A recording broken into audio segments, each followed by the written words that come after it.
Hello from RBJ News. Me and Ryan are your co-anchors alongside our sideline reporter Johnny. And in breaking news, Project Manhattan was just created by President Roosevelt as a response to Germany working on atomic weapons. This project will surely help us out if we ever join the war. It certainly will. The United Services Organization, or USO, was just created again by President Roosevelt. The USO is a nonprofit organization that will help our soldiers feel like they're back at home again. What a great way to express his gratitude towards our soldiers. Indeed. Charlie Chaplin's The Great Dictator is one of the greatest and funniest films I've ever seen. Wouldn't you agree, old sport? I gotta say, watching that movie really made me feel like we gotta go to war with this Hitler fella.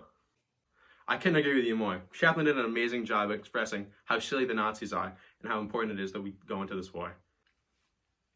John Wayne has also done an amazing job when I hear that more actors and directors are teaming up with the USO team. Hey guys, I'm in Hawaii right now. It looks like Japan just bombed Pearl Harbor. I don't think the US is going to stay out of this war for much longer. Wow, the USA has officially joined World War II. What are your thoughts? I mean, it's about time. And apparently the USO will be joining with them in Europe, Alaska. Wow, Alaska? Yes, Alaska, because it's only 1941, and Alaska is a U.S. territory and not a state. Russia, even Africa, to keep them entertained. I've heard that Bob Hope, Dinah Shore, and even the Andrews sisters are some of the people going. Wow, the Andrews sisters? That's some big name. Certainly are. We have a report from our sideline analyst in Japan. What do you see, Johnny? Hey man, I don't think us Americans are very happy about what happened in Pearl Harbor. I just interviewed an American soldier and he told me that they dropped over 2,000 tons of incendiary bombs over Japan, killing over 100,000 civilians and soldiers in the process, and arguably one of the worst firestorms in history. Back to you, Ryan. On the beach in Normandy, French General Dwight D. Eisenhower was commanding an Allied 55 Division attack on Germany. The Allies outnumbered the Germans nearly 10-1. However, Germany was prepared for an attack. On June 6th at midnight, the Allies started dropping and blowing up bridges and sabotaging railroads. Soon after, the largest land force ever assembled began moving through the rough beaches. Nearly 24 hours later, 175,000 Allies and 50,000 vehicles were on shore, and millions more were on their way. This battle was surely be a turning point for both sides. Surely will. I'm here at Omaha Beach, where not too long ago, the Allies came in on ships through treacherous waters and 2,400 miles of 6.5 million mines. Thousands of bunkers made of concrete and pillowboxes containing fast-firing guns. The boats that our men rode in were filled with vomit from the men that were nervous of what would come next.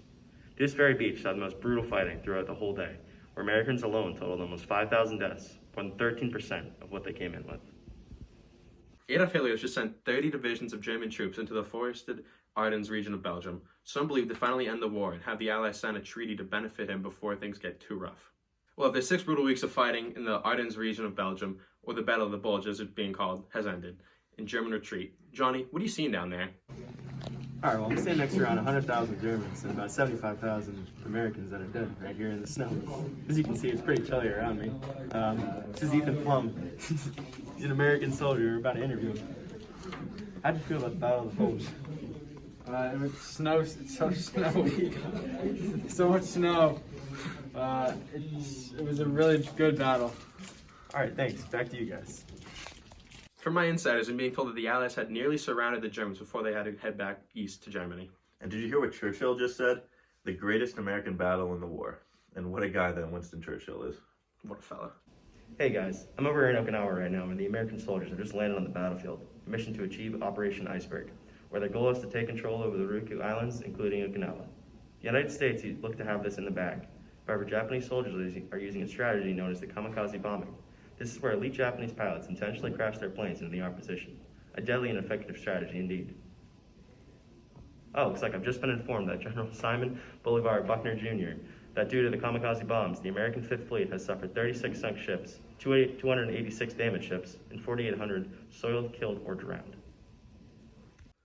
The number of total Americans imprisoned in Europe is sitting around 94,000, most of which were captured during the Battle of the Bulge. These Americans reportedly have little to no space and have no medical attention. Wow, awful. That's not all. In Japan, around 30,000 Americans have been captured and are being sent off in ships that will either be sunk or that will be sent to work in mines with days on end and no food. Ryan, do you remember that project FDR set up in '39? You're not talking about Manhattan, are you? Well, yes. Since then, they've expanded and have set up numerous labs in New Mexico, Tennessee, and even Canada.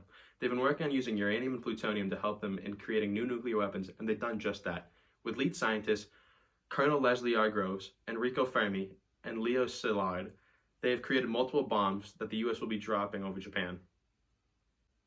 The U.S. is doing everything to stop the war because they know the Japanese will not give up defeat no matter what. Exactly. Johnny, do you have any more on the story?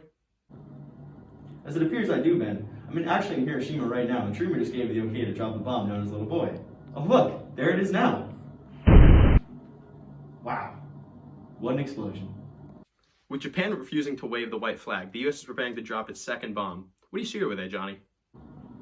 Hey, so I just arrived in Nagasaki, and the U.S. just dropped their second bomb known as Fat Man. As you can see, it has completely reduced the city to rubble. According to sources, the two bombs combined have killed almost over 100,000 people, and the cities are completely destroyed. Well, Japan has finally surrendered, putting an end to this global conflict. This has been Ryan Essam, Ben Papa, and this is RBJ News.